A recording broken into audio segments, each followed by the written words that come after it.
We all start out in the same exact place, alone. But how do we actually bridge that gap from our own private inner world to connect deeply with someone else? Today, we're going to explore that fundamental human journey, the path from being just one to becoming part of something more. And it all begins right here, with this simple state of being alone, just by yourself. And look, this isn't necessarily a bad thing. It's just the starting line. It's the neutral ground for every single relationship we ever build. It's the one right before it becomes a two. So, okay, before we can even think about reaching out to someone else, we've got to look inward first. We need to explore our own inner world because that's the foundation for everything we are. And this is where things get really interesting. This inner space, well, it's defined here as spiritual. Now, this isn't just about religion or anything like that. We're talking about the human soul, our deepest, most private feelings, our faith. It's that unseen core of who we are, and it's the place where all true connection has to begin. And that right there, that's the big question, isn't it? That's the challenge we're really digging into today. How in the world do we bridge that massive distance between one soul and another? Well, the journey from alone to together, it almost never starts with some huge grand gesture. No, it's way simpler, much smaller, and sometimes, a whole lot braver. It all begins with the very first greeting. It really does all start with a simple greeting. A polite word, a nod, a small gesture. It's like this universal signal that just says, hey, I see you, I acknowledge your existence. That's it. That's the very first thread we throw across the gap to try and form a connection. And this first step, this overture, it can look like so many things, right? A simple gesture, a polite hello, a warm handshake. These are the basic tools we all have in our toolbox to show that we're open, that we're ready to connect. All right, so we've made that first contact. But to go beyond just a quick hello, well, that takes a bit more work. It's time to consciously start building a bridge, creating a real architecture for a meaningful connection. And when we say bridge, we're not just talking about something made of steel and concrete, obviously. The definition here really gets to the core of it. It's something that joins people and ideas. It's honestly the perfect way to think about linking two completely separate inner worlds. So how do we actually build this thing?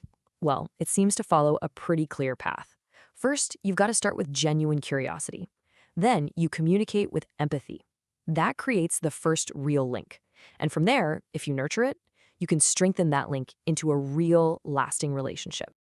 And this right here is the absolute key. Real communication, it's so much more than just swapping words. It demands two crucial things: empathy, the ability to really feel what someone else is feeling, and the patience to let that understanding actually develop and grow. Of course, if it were that easy, we'd all be experts, right? Building this bridge is almost never a straight shot. The path is full of bumps and potential pitfalls, and we have to learn how to get around them if we want this connection to actually last. I mean, think about this super common example. Interrupting someone. We've all done it. We've all had it done to us. It's called rude for a reason. It just completely breaks the flow. It's such a small thing, but it can put a serious crack in the bridge you're trying so hard to build. And what this really shows us is that in every single interaction, we're making a choice. Are we going to be rude and disrespectful, or are we going to be polite and respectful? It's that simple. One choice builds a wall. The other keeps building that bridge. And it's the exact same thing with how engaged we are. We can show disinterest, right? That total lack of enthusiasm that just kills a conversation cold.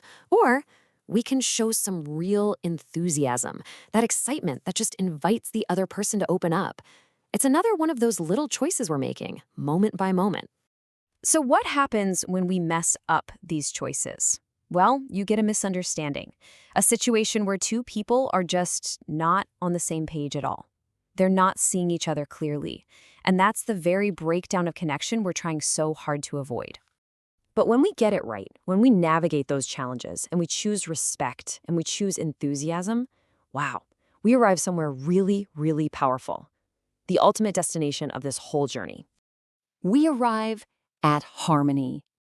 So what does that even mean, harmony? Well, it's defined here as a state of peace, unity, and balance between people. It's that beautiful moment when the bridge you've been building is finally strong, stable, and something you can actually count on. And love this part. The Arabic word here, salam, reminds us that this isn't just some fluffy concept. The search for peace, for that state of calm and safety, that is a deeply human desire that we all share across the entire world. And this harmony, it becomes the fertile ground for, well, pretty much everything we value in life, doesn't it? Friendship, trust, that deep sense of belonging. And when you have all that, you get a real community. These are the amazing rewards at the end of this journey of connection. Okay, this brings us to one last really powerful idea. So you've built these incredible connections. How do you keep them strong? Through commemoration, the act of remembering and honoring what's important. I mean, we do it for big historical events, right? But what if we started applying that to our own relationships? Because at the end of the day, a deep, meaningful connection, it's not an accident. It's a path we choose to walk, a bridge we decide to build, and a state of harmony we have to actively work for. It's a journey that is absolutely worth taking, and a result that's worth honoring every single day. So that leaves just one question for you to think about. What connection will you choose to honor today?